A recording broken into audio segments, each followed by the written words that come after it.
Okay, so the webinar takes, unfortunately, ignorance is no excuse. Critical, lesser known requirements.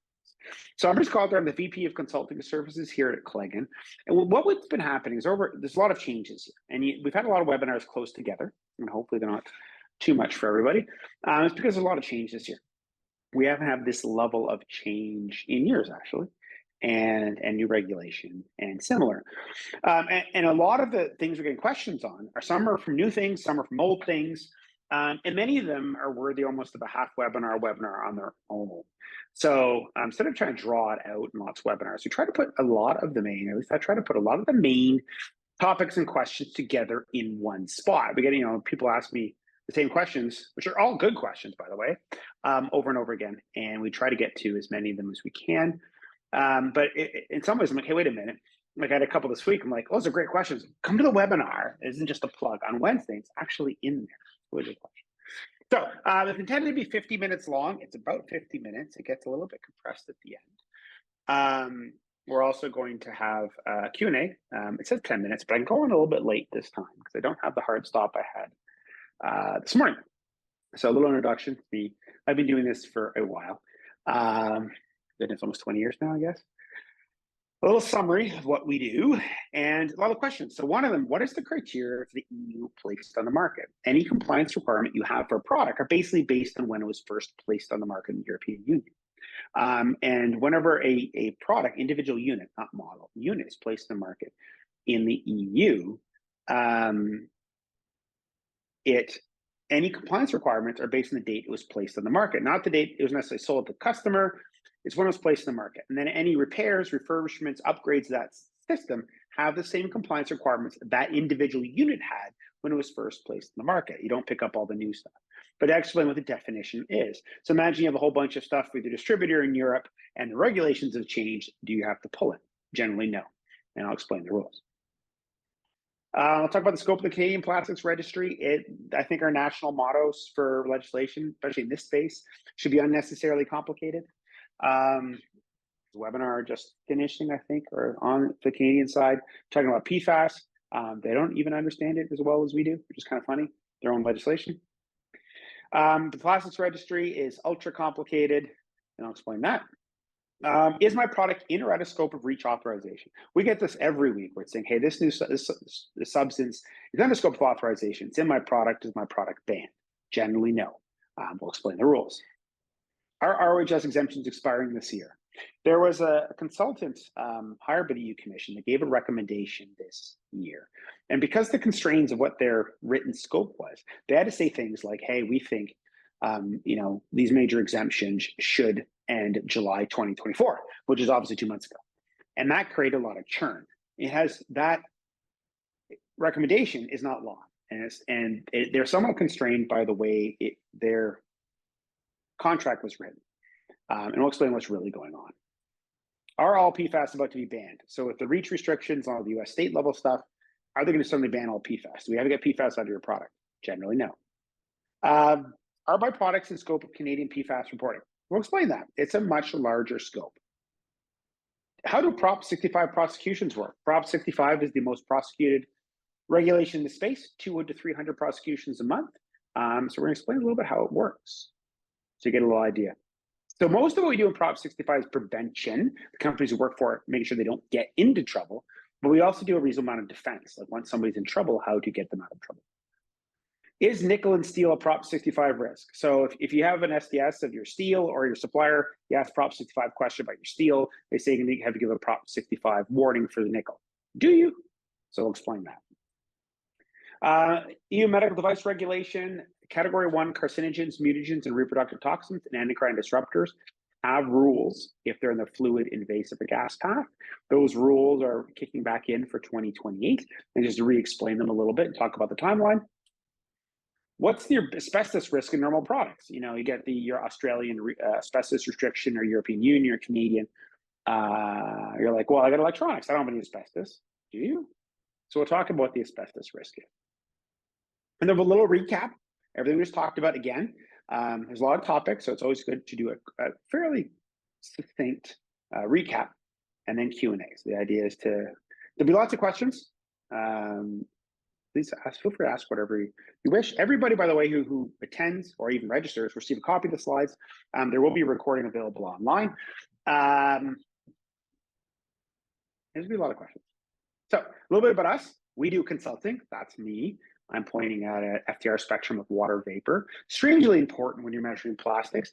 The change in humidity in the air does affect the plastics measurement. Water vapor has a different vibration, it's a different FTR infrared spectrum than water does. So water vapor has different vibration modes. Not shocking because it's in airborne form. Different vibration modes, and it's actually a real thing going on. Just not just posing. It's pretty funny. So consulting is a lot of things like, hey, what is my product? What does it have to do? Or it could be very technical. I'm changing materials. What are the risks for regulations, et cetera? It's gonna be super, or this is my old material. This is a new material. Are they the same thing?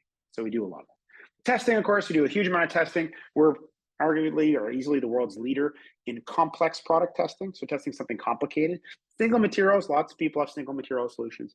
This is you want to do a laptop or a laboratory equipment or something complex. We excel at that. And declarations. So that has short pictures, the plastics registry. A lot of this, the new things for 2025 and 2026 in particular are declaration. Historically, SCIP on the REACH side was one of the few declaration-based ones. Now you have to submit PFAS reporting for TSCA for the US, PFAS reporting for Canada under Section 71. There'll be another Section 71 under diverse chemical listing about 6 months later. It's also the Canadian Plastics Registry, which affects basically everybody. And so we specialize in outputs. Declarations are very much in our wheelhouse. The Plastics Registry, Canadian PFAS, absolutely for sure. We're so far ahead in both. I don't think there's anybody even remotely comparable in where they are, especially for Canadian PFAS and the Canadian Plastics Registry. But even US TSCA, we're way ahead of everybody else. So, and we combine all three. So to solve your problem, sometimes one is better than the other or a combination thereof. And we have everything under the same house. Our goal is usually what the output is. And that's why I also focus on declarations. What's the output? Oh, well, we don't need a lot of that stuff. We just need this. This is really at the end of the day, especially doing PFAS reporting, what you're going to have to report may shock you and you may be surprised. And it might be like, hey, wait a minute, that's not what we're doing. I'm like, yeah, I know, but the output's different when you think it is. Are you gathering what the function of your PFAS is under the codes? Really, that's the most important thing. Okay. So anyways, we can help with all that. So first question, European Union, placed on the market. What is the definition of placed on the market? It's in the Blue Guide. It's a little hard read in the Blue Guide. If you Google EU Blue Guide, it is a useful book, but it's not as specific. It's quite old too than you'd like. And there's a lot more court cases that have occurred since then. And so to be placed in the market, you have to complete all manufacturing steps, but you have to be inside the European Union from a customs perspective. The individual unit has to be inside the EU. It's all based on the individual unit, not the model, not the design, it's the individual unit. It has to be transferred to the stage of distribution and has to be available for sale. Now I'm going to explain each one in detail, but it's those four things. Complete manufacturing, inside the EU, transferred to the stage of distribution, and available for sale, which is about, that's helpful. It's like when I have lots of hockey coaches over time, they say, okay, the best way to shoot is in telling the kids to be like 8 years old, 10 years old, and going, you have to transfer your momentum. Sweet. That's very not specific. Thank you. Transfer the stage of distribution. It's up there with like, oh yeah, you just have to transfer your momentum. Or they might say you have to flip your hips. Still a little detail. Okay, what you have to do is when you're shooting on the ice, because you can't plant, you have to fire one leg back from the other. That flips your hips and transfers the momentum. So you tell the kids when you shoot, one of your legs has to fire back from the other. That's how you shoot on the ice. And a snapshot or a wrist shot. So specificity is important. So I'm getting more specific. So to be placed in the market, the product has to have completed all manufacturing. It has to complete all manufacturing steps and be ready for the end user. That said, kitting, software loads, installation, plugging something in are not manufacturing steps. Soldering something is, plugging not. It has to be completed all manufacturing steps and ready for the end user. That said, you can be plugged in, you can start kitting, you can have, installation level stuff or kitting level stuff, but that's it. Otherwise, it has to be ready for the end user. Has to be inside the European Union from a customs perspective. So it's inside the EU in a bonded warehouse. It hasn't passed It isn't past customs, and it's not released for free circulation in the EU yet. So it's not inside the EU, even though physically, if you look at Google Maps, it's in Netherlands, but it's in a bonded warehouse. That's not inside the EU. It could be on a ship coming over from China, and it's past customs already, but it's still on the ship. It's not physically in the EU, but it is inside the EU from a customs perspective.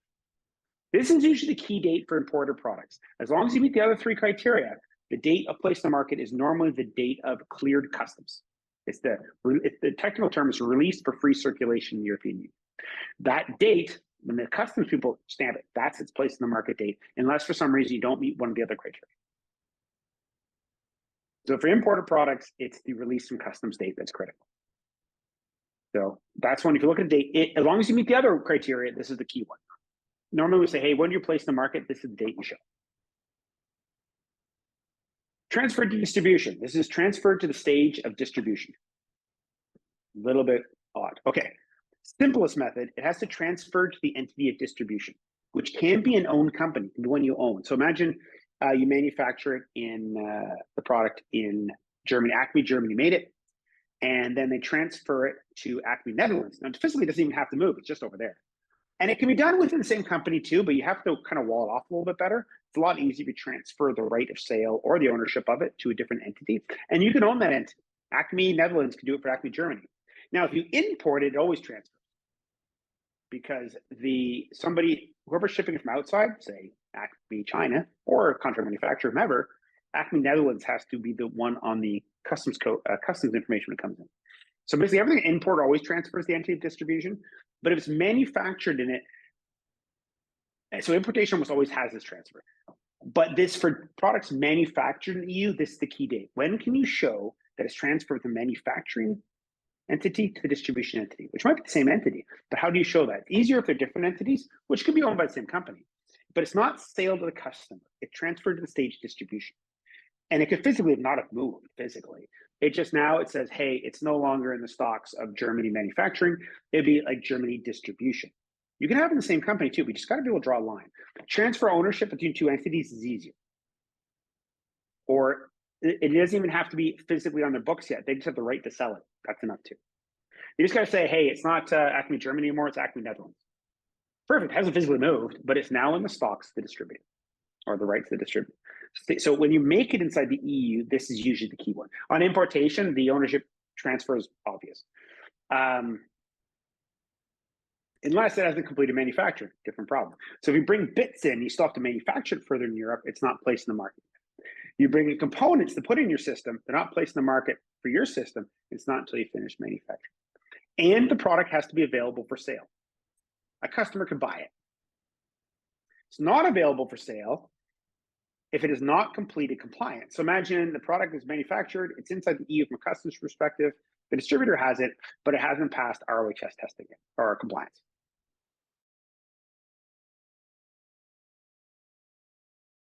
The distributor has it, it hasn't passed ROHS compliance, and you can't sell it yet. Or it's not offered in the EU. And there's a number of court cases around this one. By the way, almost everything in the place in the market, because of liability for either counterfeit or for personal injury, all use place in the market.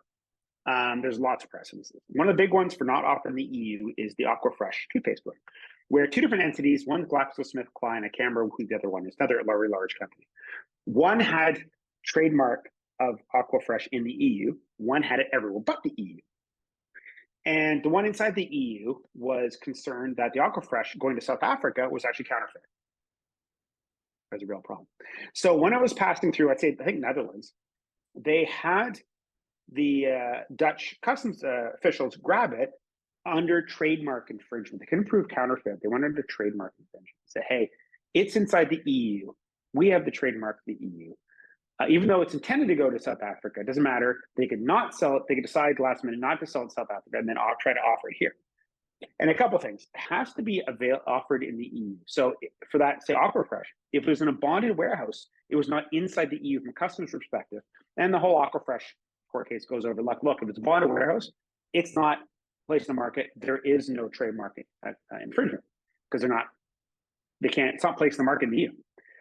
But they also said, hey, even if it wasn't a bonded warehouse, if the bill of sale is for South Africa, you could argue that they could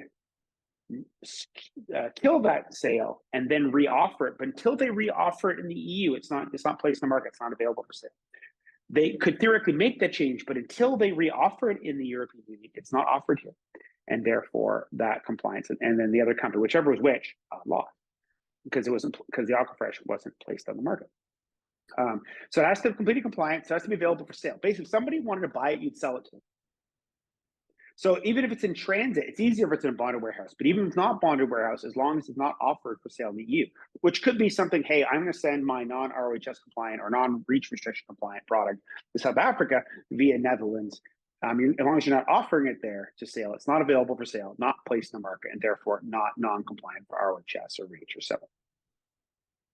It's a lot of detail. By the way, we do have references for all this. It's just this is a topic I could do a whole webinar on with the references and the German paper and the EU paper and the court cases and the Aquafresh case. It's just the Aquafresh case is not the easiest read for humans. It's also back from the period where you had to scan in things instead of your typical PDF. It's like printing. It's not as bad as some laws, which you totally scan it in diagonally, but we have all that. So again, what is the definition of place in the market? Completed manufacturing, inside the EU from a customs perspective, transferred to the stage of distribution, and available for sale. And those are the criteria. So again, probably people have some questions on it, specific questions, but those are the main criteria. Next one, what's the scope of the Canadian Plastics Registry? Now you see there's a line there. Line's going to be important. First of all, in 2025, for the 2024 reporting year, so for this year, they have to report September 2025, the plastics in their consumer electronics, consumer packaging, and a very specific list of single-use plastics. My catheter is single-use. Yeah, but that's not this list. It's a very specific list. Most of them are like clamshells and food cups. Most of them are food contacting stuff. There's also there's a lot of personal care, like disposable razors, and it's a very specific list. There's also single-use disposable gloves and masks, but it's a very, very specific list. And it's mostly on the food or personal hygiene side. So like, hey, my medical devices are disposable. Yeah, it's not this list. The packaging is in if it's consumer, you're selling it to the home, but if it's sold to the hospital, it's institutional. That's the other group. Institutional and in professional are in, but in 2026 for the 2025 year. Now, 2025 is coming up pretty soon. January is starting pretty soon.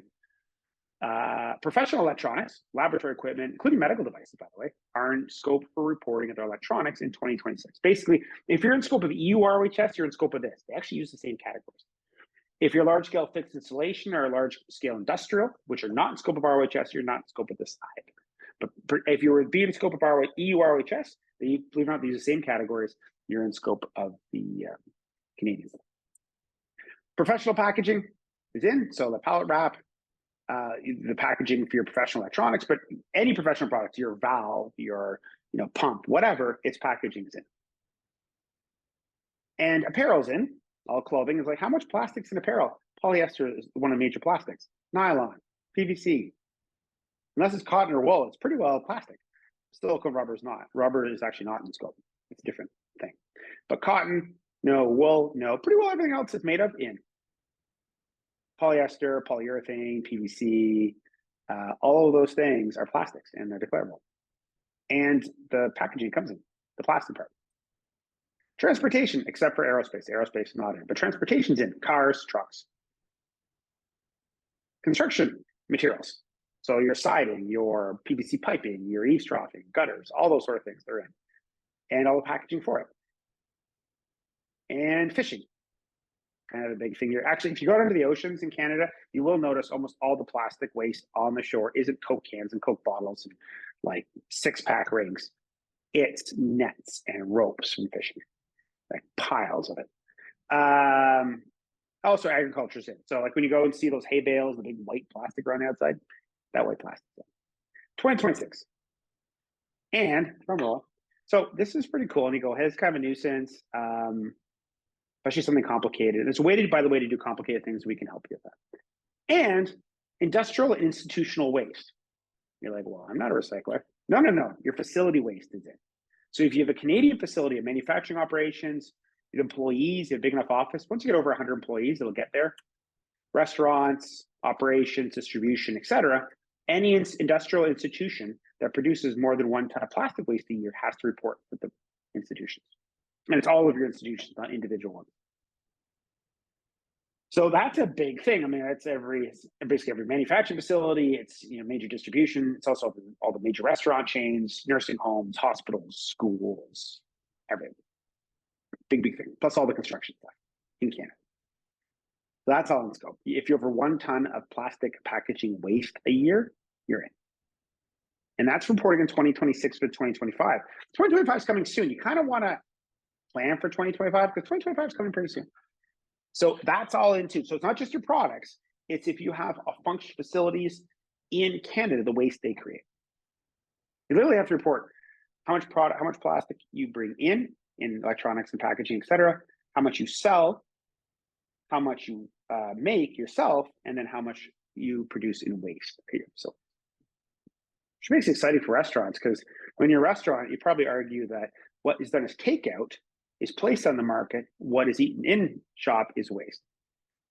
That shouldn't be.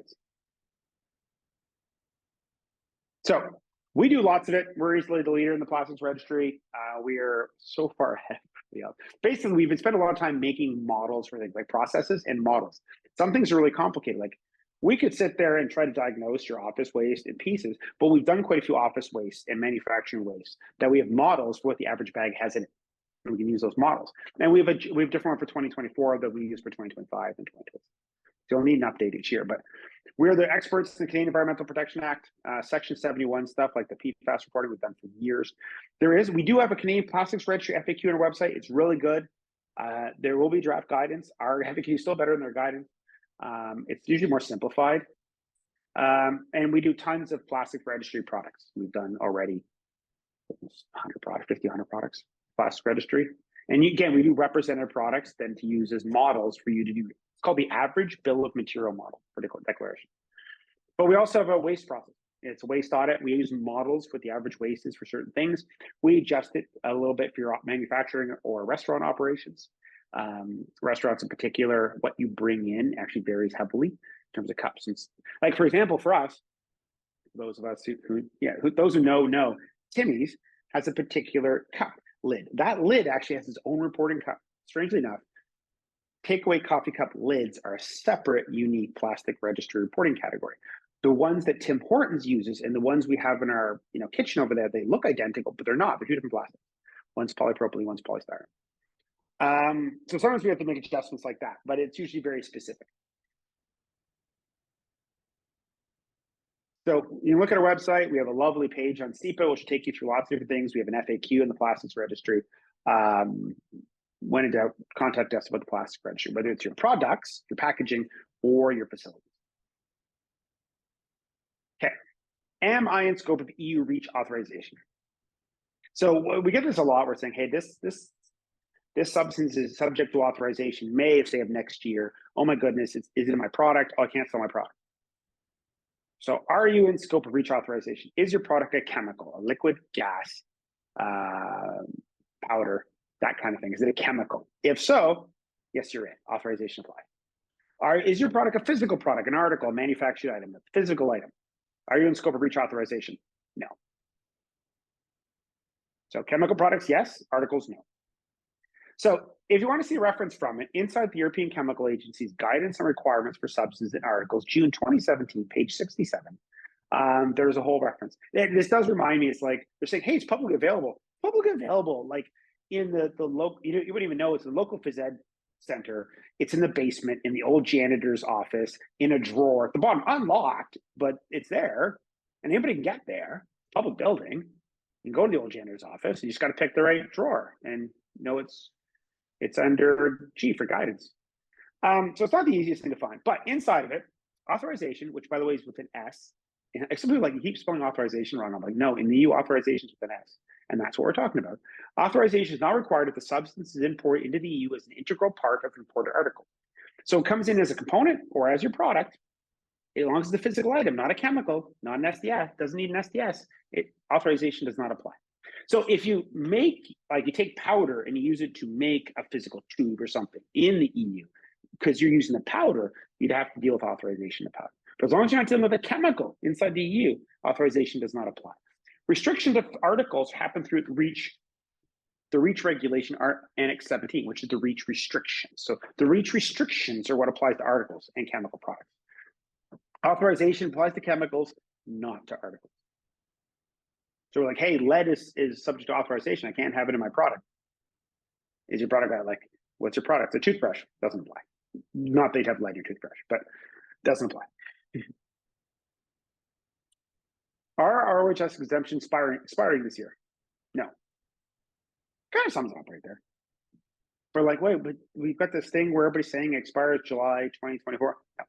That was a consultant hired by the EU giving them recommendations when, and they are stuck with the dates. They really should be able to say renew for 3 years, renew for 5 years. So the ones that renew for 3 years, this contract's been going on so long, 3 years from 2021 is 2020. And 5 years is 2026. But there's no force of law in these. The EU Commission is the only one that can make the new exemptions. So are they expiring this year? No. Okay, so all the exemptions to renewal are still valid. On the EU Commission website for ROHS, there will be a downloadable Excel sheet with a bunch of weird formulas in it that actually says which ones are still active. And if it's in renewal, it's like purple and still active. Timeline.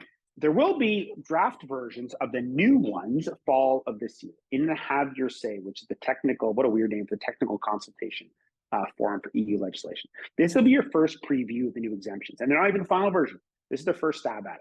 So the first stab at what you're going to argue about is in fall of this year.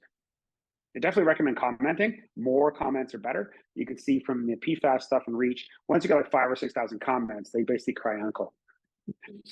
The final versions, they'll eventually have to go through a process, create new ones, eventually agree what the final exemption is going to be, and that's probably the end of 2025.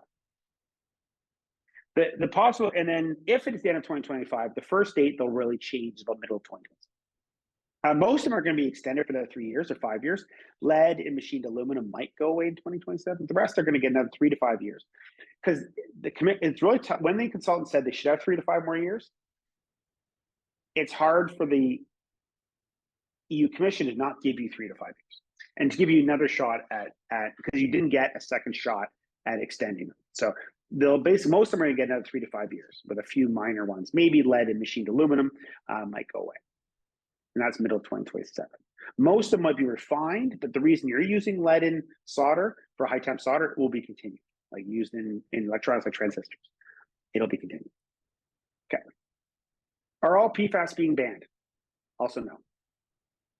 Like, but we've got all these things where REACH is banning all PFAS. Should we get rid of all PFAS in our products? No. Again, it's proposal, not even by the EU. It's proposed by 5 countries to the EU, so like 2 levels removed.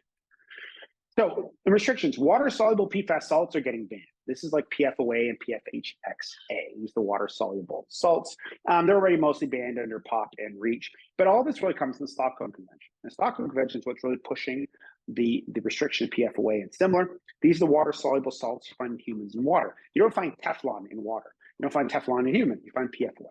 PFOA is not generally from Teflon. Like your Teflon frying pan is absolutely benign. It does not contain, nor does it degrade into anything that gets into water. People ask, well, what do you use for cookware? Teflon? Way safer. We're in a lab. It's way safer. Protects you from the aluminum underneath it. Aluminum is way worse. And we don't use aluminum foil at home. We use actually Teflon. We use Teflon pop. No, seal as well. Obviously, they don't crinkle up nearly as nicely as aluminum foil, but aluminum foil is way more dangerous. It dissolves in acid. And it's not good for you. If you're over age 50, it's not good for you. Your kidneys are getting to the point where they no longer purge out the dissolved aluminum. They slowly suffocate your brain cells, which create neurofibrillary tangles. It produces a chemical amyloid beta, and they die, and you get a thing called Alzheimer's. Yeah. So I rather have the Teflon that doesn't react with humans every day. So it doesn't have PFOA. However, there are a few that do. The main source of PFOA and PFHXA, since it was banned in makeup basically in 2021, is primarily pulp and paper mills. So when you like people say, hey, the food contact packaging, like my taco bowls we had here for a lunch and learn, where we educate internally, they're paper, but they're waterproof. Suspicious. So when they moved away from plastic, by the way, most of what they do is take paper and they coat it with something so the paper doesn't leak. The easiest thing to coat with is fluoroacrylics. Very good, very water repellent. That produces a bit of PFOA, a tiny bit into the food, really small. However, compared to the effluent from the mill, it's nothing. So like the state of Maine, who's got really up in arms about, PFOA and the PFAS in there, we checked their 2023 data. Every single water sample that had PFOA in it and similar was downstream from one of the pulp and paper mills also had polychlorinated biphenyls, which only comes from one thing these days, which is the chlorination process for paper. Their problem is their mills, not your products. Anyways, yeah, it's awkward. So these, and there's a lot of movement now. They're really trying to ban the intentional use because they don't just want the product. They don't want the mill problem where they're adding it. So we submitted an advocacy in March or April this year to the UN Stockholm Convention saying, hey, look, there's a couple of situations where we have parts per billion PFOA and similar unintentionally because the powder is irradiated or fluoroacrylics degrade slightly or the perfluoroalkane polymer degrades very slightly into like 100 parts per billion PFOA. Most of the regulations are parts per million. It's an unintentional contaminant. And there was, and in the draft version, which you can find on their website under PPORC 20, they said, yeah, you're right. Those different situations are actually unintentional. They don't need an exemption because they're unintentional. So those sort of situations we can point out in the EU and say, look, the UN Stockholm Convention's allowed. And it's not the final version. There was a meeting on it a week or two ago, which I attended. And they're talking about a lot of the new persistent organic pollutants, including PFOA. And it was a mostly interesting thing. And then it's like Zoom meeting where you have like now little like avatars of people like me, talking, and the camera's on, people are talking, and suddenly it got one of the avatars got taken over by a live sex act. Which is really weird. So I was just listening along with it, and then suddenly just incredible sounds, voice and flesh and a bunch of other stuff. And I thought, like, Jesus, it's something wrong with my browser. Like, what do I do? A little panic.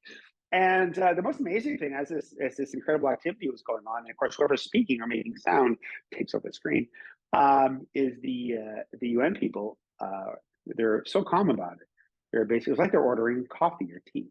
And I don't have the moderator controls this week. Can you check if you have moderator controls this week? Oh, no, Jean-Pierre, I don't have the moderator controls this week. Julian, do you happen to have the moderator controls? This continued for about 2 minutes, like they're ordering coffee. Meanwhile, wild and crazy sounds and pictures and everything you could think of going on. And then it took about 2 minutes for them to find whoever had the moderator control. And then still deadpan at the end. It's the one lady who's presenting. It's like, okay, now for something more interesting, and goes back to PFOA. And personally, I find PFOA relatively interesting, but there's no way PFOA is more interesting than the fiasco that has happened. And I was just amazed at how deadpan. But when they did get to Q&A, any questions? And you could just see there must be a million things going on in their mind behind right now. It's just basically just stare it out in space. But so PFOA, mostly from the UN Stockholm Convention stuff, is going to be heavily regulated. Those are the ones that are found in humans and water, like PFOA. And those are currently be restricted in the European Union, in Canada, in Australia. So Australia, the PFOA ban is middle of next year. Canada, it's probably going to be middle to late next year. They tend to announce theirs late, so probably October this year, but they tend to come in quickly. Fluoropolymers, on the other hand, are solid PFAS in products.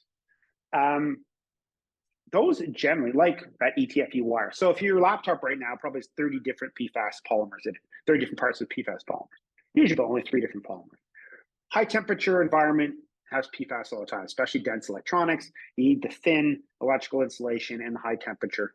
Silicone, which is what's in your oven, can handle high temperatures as a wire, but it has to be super thick, and there's no way you're getting thick silicone wires anywhere inside your laptop. So they have PFAS everywhere. Waterproofing reasons, mostly temperature. It's one of the few plastics that handles high temperature very easily. They're only going to be restricting specific low-hanging fruit. I mean, they start with, let's ban everything. And then the industry comes back, here are all our uses, you can't do it. So what you're going to see is they're not going to exempt a lot of uses. They're like, and that's one of the things, we're not going to exempt a lot of uses. However, wink, wink, they're going to put a lot of use types and product categories out of scope. It's one of the reasons why they want to say oil and gas is out of scope instead of, high temperature application. Because they want to exclude you instead of exempt you. If they exclude you, then nobody ever has to talk about what you have, and they never have to say we're exempting this use. And because a lot of their citizens have very dramatic views on PFAS. They don't understand them whatsoever. I think a lot of them saw a movie with the actor who plays the Incredible Hulk and think they know stuff. That's cool. No. And we've experienced ourselves some of our advocacy where we say, hey, look, there's some good reasons why. Hey, I have a medical endoscope. This thing to get to your heart is going to go up through your artery in the inside of your thigh, wander all the way through your body, up to your heart. It's going to go through a lot of things.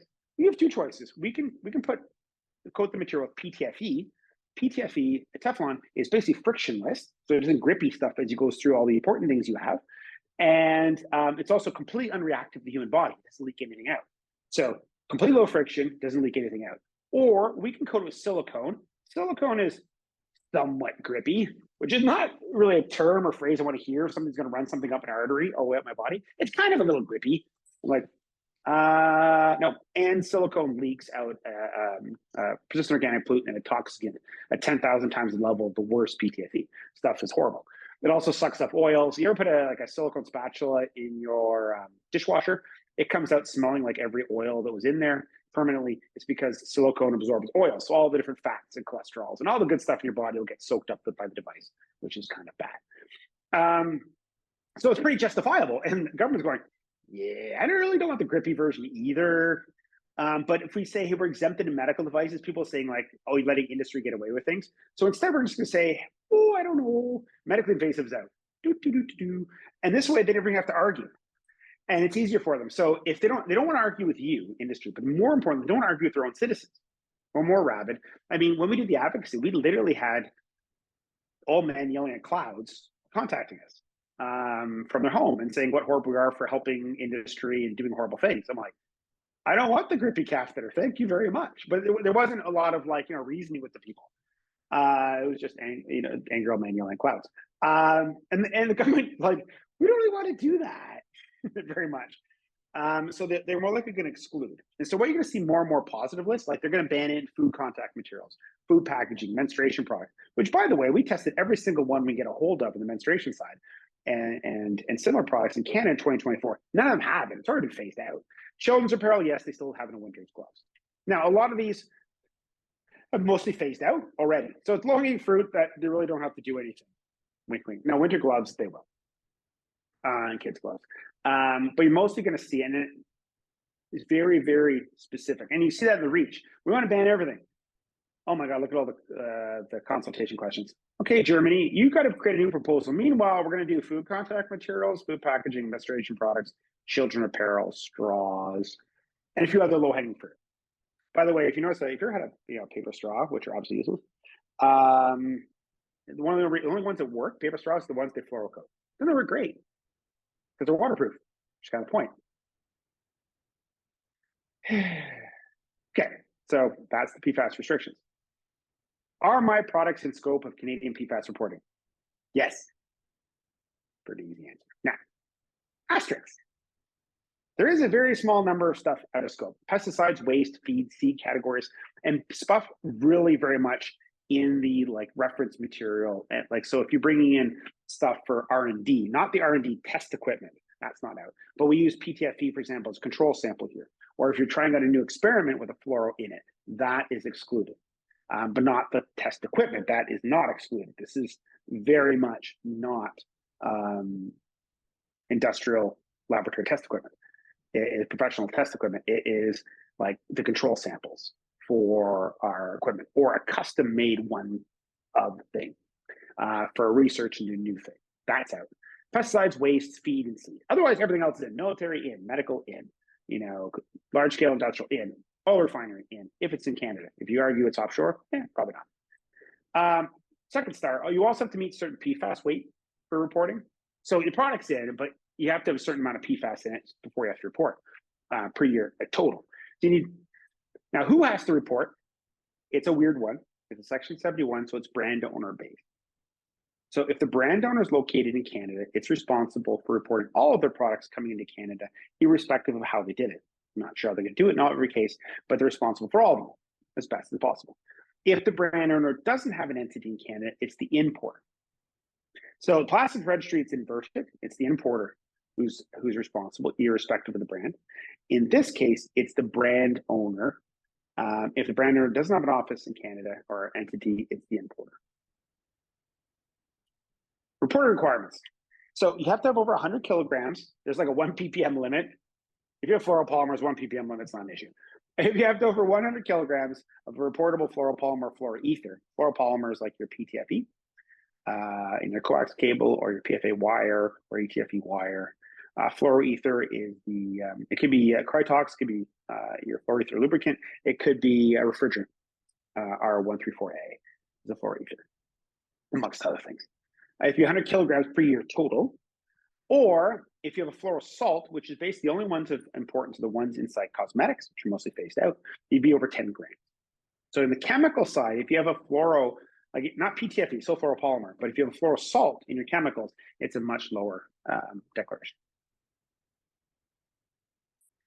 That said, there are two groups of reporting. There's a list of products that are generally have to have dermal contact. These are children have dermal contact, and there's a specific list, but to dumb it down, it's really dermal oral contact. Those ones have a lot of reporting requirements. If your product has a PFAS, that's dermal or oral contact, in intended use, not by a repair technician, it's got a lot of reporting requirements. But if it's internal and people don't touch it during its use, its reporting requirements are small. So everything's in scope, but there's a very big difference in reporting requirements for stuff that you can touch versus stuff you can't. Key takeaways, Canadian PFAS reporting is due January 25th, 2025. So very soon. It's a one-time reporting, as is the US TSCA, by the way. The Canadian Plastics Registry is multi-year. There's significant overlap with US TSCA PFAS, which is now due January 2026. So there was and this is when you see, this is what we're going to see probably in change, if there's change in administration in like, US or Canada or elsewhere. Some are more or less friendly to the environment. However, it is often difficult for them to stop one. They get a lot of protests. So what they do instead is they affect the budget of the entity doing it. So for example, they hate the EPA. Instead of stopping the EPA for doing certain things, they've reduced, as part of the last shutdown, they reduced their budget by 5%. One of the upshots of that is the EPA has less funds available on a regular basis to pay external contractors to rewrite the CDX software that you write your US TSCA. So it's delayed 7 or 9 months, or whatever it is, to January 2026. And that's because the funding decreased. So a lot of times, like, hey, the new administration is going to can whatever legislation. They normally don't. They just create situations where either the enforcement's less or they've reduced the funding, so the timeline. Usually it's reducing funding, so either the enforcement's less or the timelines are extended. There's significant overlap with the Canadian Plastics Registry. The Canadian Plastics Registry, which is due in September 2025 for consumer. The guidance says September 2025 for professional too, but the legislation looks to be 2020. There's significant overlap with the Canadian Plastics Registry. Canadian Plastics Registry, you have to, identify all polymers, including fluoropolymers. PFAS reporting, it's only fluoropolymers. So if you're doing the Canadian Plastics Registry, it's pretty easy. You do Canadian PFAS report and vice versa. When in doubt, contact us. We generally do them together because it's easier. There's so much overlap. Okay, so that's Canadian PFAS reporting, due January 25th, 2025. Is everybody in scope? Yes. You have to meet certain tonnage requirements. Things that aren't human touchable in regular use have far fewer things to report, but they're still in. How do Proposition 65 prosecutions work? Oddly. The best way to describe it. They actually work, but they work oddly. Okay, simplified. There's actually a lot more. A law governmental organization makes a purchase, like Center for Environment. And they usually do it online because online is a lot easier to prove that it was bought in California because there's a shipping location. So the law firm or NGO makes a purchase. It's also easier to search through things. Like you go to Amazon, you're looking for a very specific thing like PVC or flexible PVC or brass or something. They usually do it online. It's a lot easier. And then they have a law firm has a laboratory perform a standard test. Standard tests are easier because if OEA, the health agency in California, has already accepted it, it's a lot easier. However, some of them are heavily flawed. But they perform a standard test, and if it fails that standard test and there's no warning, they submit it. The law firm submits to OEA with some notice. It's called 60-day notice, and they're all searchable online. And then they also send it, the 60-day notice, the seller and the brand owner. They both are in scope. They're both the seller and brand owner, in particular if they're different. And if you look up Prop 65 60-day notices, you'll easily find them. There's about 200 to 300 notices or prosecutions a month. Prop 65 is easily the most prosecuted legislation in the restricted material side by far. Then what happens next? So the company gets this notice. Usually it hangs around for a bit. Then they hire an external counsel. Every single time this happens, it's always external counsel. We've done a million of these. Now, most of our work in this is not to get you into this, but we've also done a lot of defense.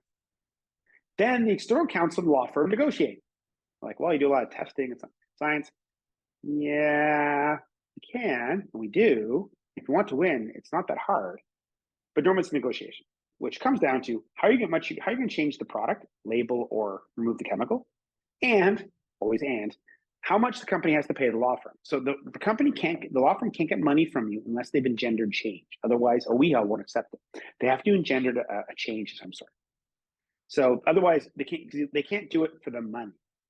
They can collect money to pay all their effort, but they can't do it without engendering a change. So there always has to be a change, whether it's a label or a materials change, and money to change hands. Does the plaintiff law firm always win? Yes. They're like, well, that doesn't seem right. Asterisks. Because the vast majority of companies do not have the knowledge or desire to fight it. By the way, some of the major tests, especially DHP, are super heavily flawed. They'd never survive in court. So if you want to fight it, we know how. But the plaintiffs are used to the companies giving up, and they don't have to agree with you, acknowledge you until the end. Until you get to the court, they can sit there going, no, I don't care. They don't even have to read the science. We have ones we've dealt with, plaintiff side, like, yeah, I've talked to our specialist. I'm like, no, you haven't. You're just bluffing the whole time. And some of them, like DHP, if we ever went to court, we'd not only just win that one, we'd destroy every single DHP prosecution ever because there's a mistake in the test. Now, is PVC leak out DHP and DHP bad? It is easily, by far, not even close, the most dangerous thing in US and Canada by far. It's the main cause of attention deficit. It's horrific. The way it kills brain cells in the first year of life is very specific, and the amount it leaks out of the product is massive. But the test is wrong, so we can win.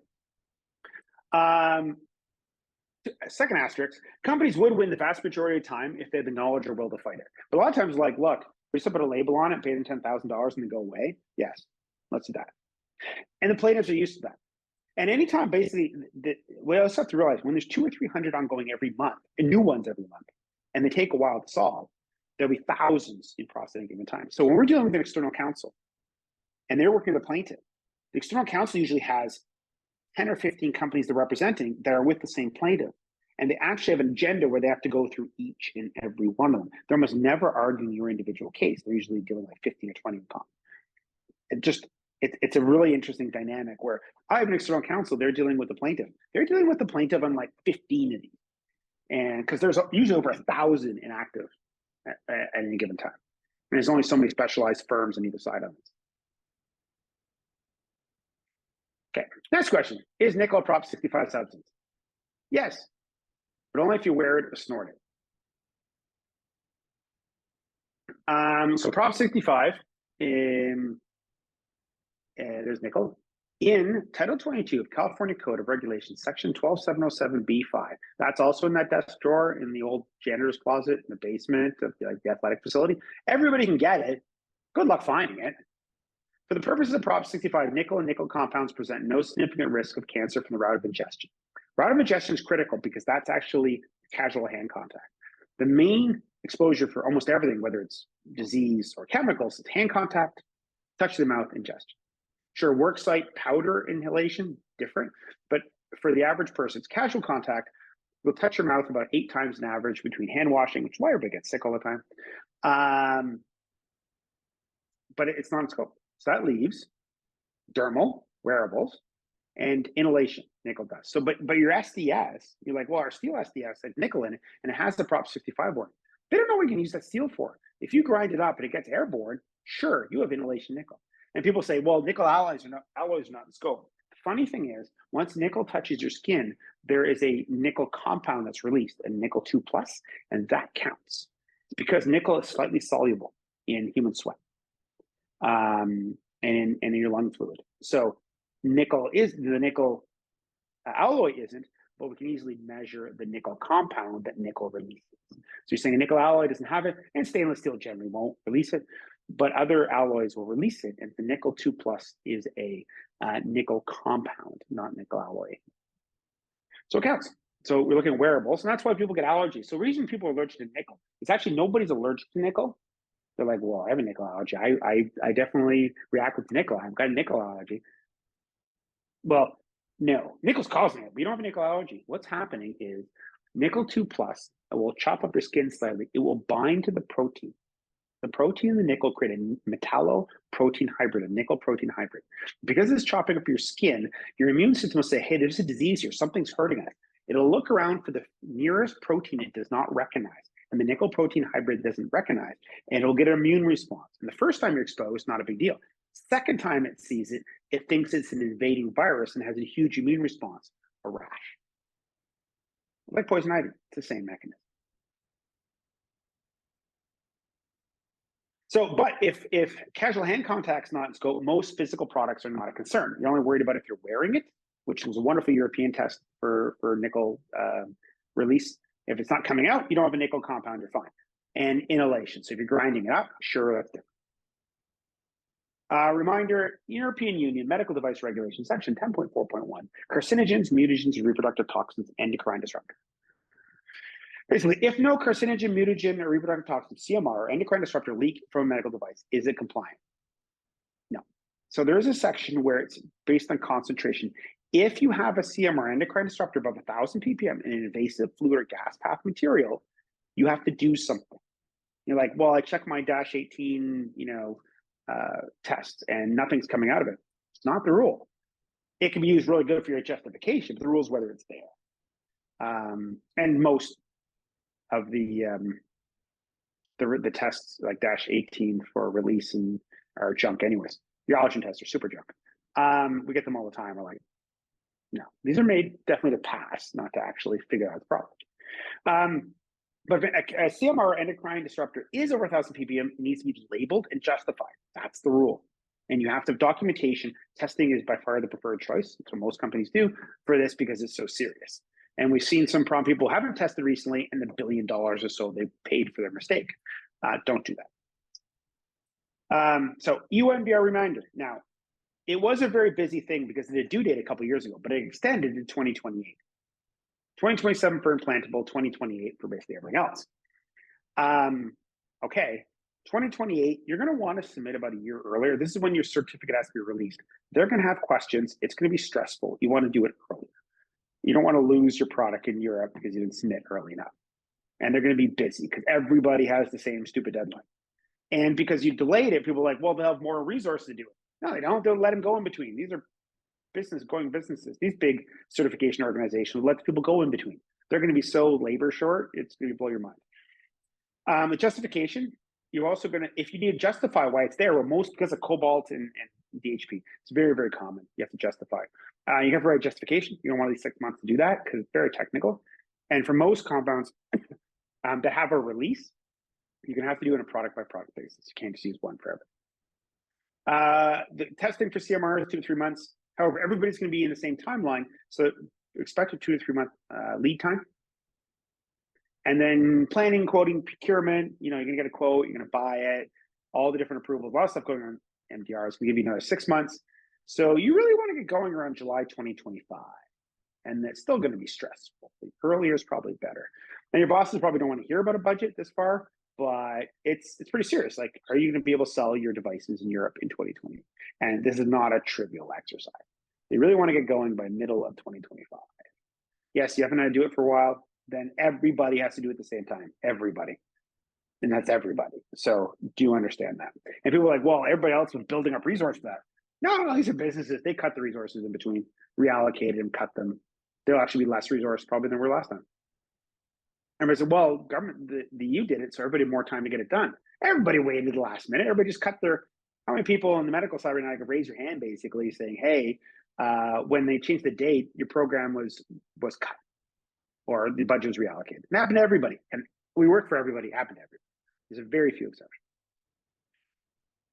Well, last questions. What's the risk of asbestos in products? Talc.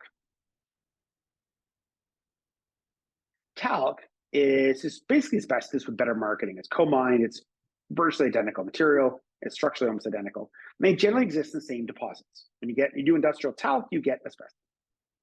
Asbestos is a common contamination of talc, really common. Risks: cosmetics, talcs all the time, and they can have asbestos. Physical products, large cables. It's the white powder in there, that's talc. And do they have asbestos in it? Yeah, 1 in 3 times.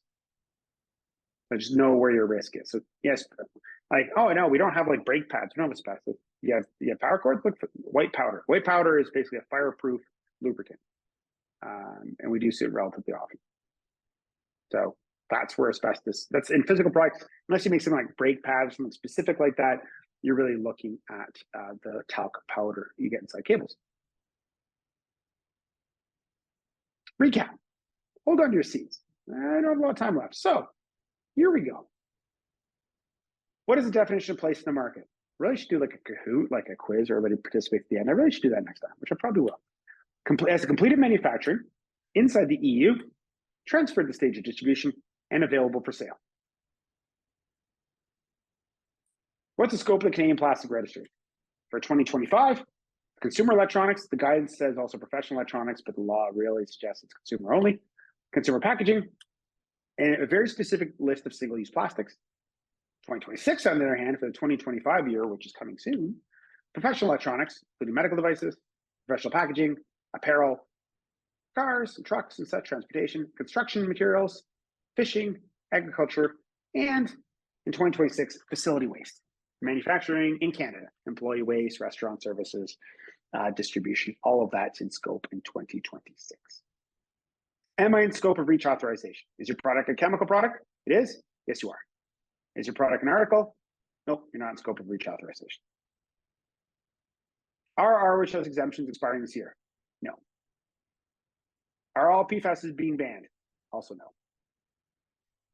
Are my products in scope of the Canadian PFAS reporting? Yes.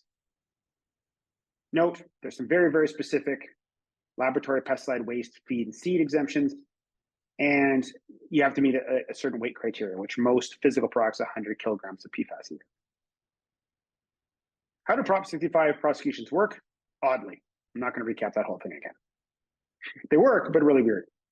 Is nickel a Prop 65 substance? Yes, but only if you wear it or snort it. People are saying, well, nickel alloys are out. Yes, but it in human sweat, they turn into the alloy version pretty quickly. What are the risks of asbestos in general products? Talc. So again, we do a lot of consulting here, both chemistry type consulting and a lot of regulatory. Best service we have by far, cost, what you get out of it, because we do it for 100 sub companies, is quarterly and monthly updates where we sit down with you every quarter and we explain what's changed, and your stakeholders can ask questions. And for the cost, which is ridiculously cheap, because you do so much of it, it's fantastic. It's interactive, and it's all built for you. Testing, we're a bunch of complex products, we're number 1 in the world. And declarations, where we create the outputs. And a lot of times we blend it. Like for PFAS, for small products, we test it because it's easier. For large products, we have a different engineering evaluation bill of materials process. Because most PFAS, you don't have to worry about how many times you have the PFAS in there. You have to know what PFAS you have and what function it does. And there's a different way to do that. Canadian Plastics Registry, again, go to our website, CEPA. We're fantastic at it. I'm super biased, a lot biased, but we're really good at this. We really are. I mean, in terms of our positive feedback from companies, CEPA, we're really good. Canadian Plastic Registry, we have an FAQ. It's really good. There's no guidance right now, and even the guidance is coming. Ours is better, also somewhat in the biased category. We have a great service for products, the Plastic Registry, and a great one for facility waste, which is not trivial. And we use a lot of modeling for especially complex versions of both. So come to your website. It's great, wonderful, and over to Q&A. So if you have any questions, feel free to ask. I'm going to play a lot of little game to figure out where my mouse went. And there we go. Oh, look. I can actually do polls and quizzes. Oh, that's neat. Are mixtures and imported products bearing grease within scope of Canadian PFAS reporting? Yes, they're not mixtures anymore. Strangely enough, they're articles. Grease inside a physical product, it doesn't normally have an SDS. It's actually a physical product, but it would still be in scope if you sent in like an extra can with it. Both in scope. Can a non-Canadian citizen report for Canadian PFAS reporting and plastic reporting? Yes, but okay, same thing. So a non-US citizen can report for TSCA, but it's not trivial, and we can definitely help you with it because for US TSCA reporting and Canadian reporting, they're both done with your tax ID of the individual person of the company. So, for example, when you get a CDX ID for a US TSCA, you have to use your social insurance number. So as a US citizen, it's easy. As a non-US citizen, even though I grew up in the US, I have to, there's a whole method that I have to get into the system. So it's possible. Canada's the same thing. You can get it.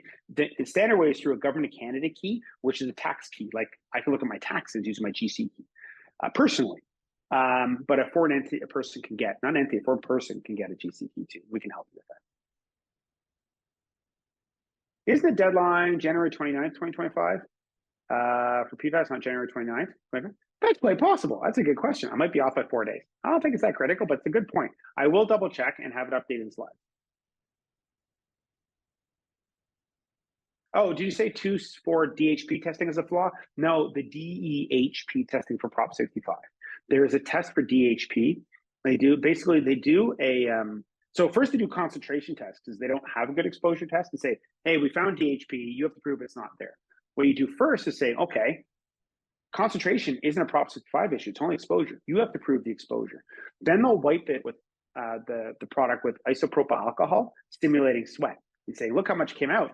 We're like, your sweat's not isopropyl alcohol, it's not allowed. You got to use a human sweat stimulant, and they don't know what it is yet. So, so the DHP concentration test, fantastic. It's the Prop 65 exposure test that is an error. So just Prop 65 specific. If we import personal protective equipment like masks for use within our own manufacturing facility, is that reportable for PFAS? Generally, no. For use is generally not. So if you're importing for use, generally not. There's a few exceptions, but import for use as a user, you're generally not reporting. Import for distribution, yes. Use, no. Do you say fluoropolymers are in scope or out of scope of Canadian PFAS reporting? Very specific fluoropolymers, which most of the major ones are in scope for Canadian PFAS reporting at 100 kilograms. However, fluoroacrylics, which is the only fluoropolymer in textiles, isn't in the list. So textiles are very much in scope, and they want to get all the PFAS data they can for textiles, but the PFAS in textiles is actually not in the fluoropolymer list.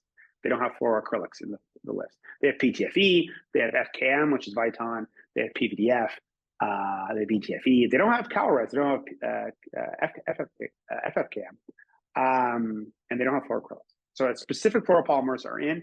They're in part 2. They're very difficult to read, but most of the major fluoropolymers are in.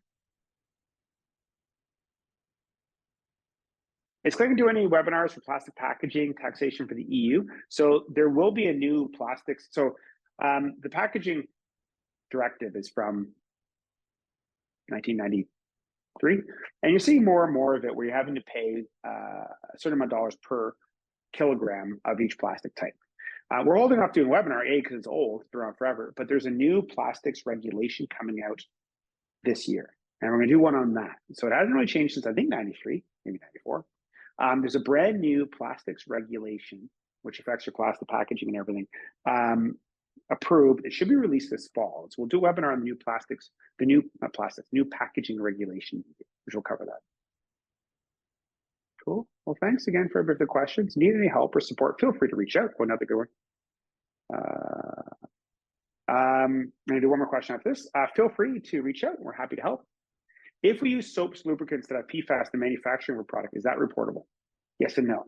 So we'll have to look at it very specifically for you. It depends what country, because Canada is different than the US. In general, in the US, it's reportable. Canada, it depends. Generally, it is. It depends what it is and how much of it's there, and whether is the manufacturing occurring in Canada, which is different than manufacturing occurring in, say, China. So there's a whole bunch of other rules around. So we'd have to look at a specific situation.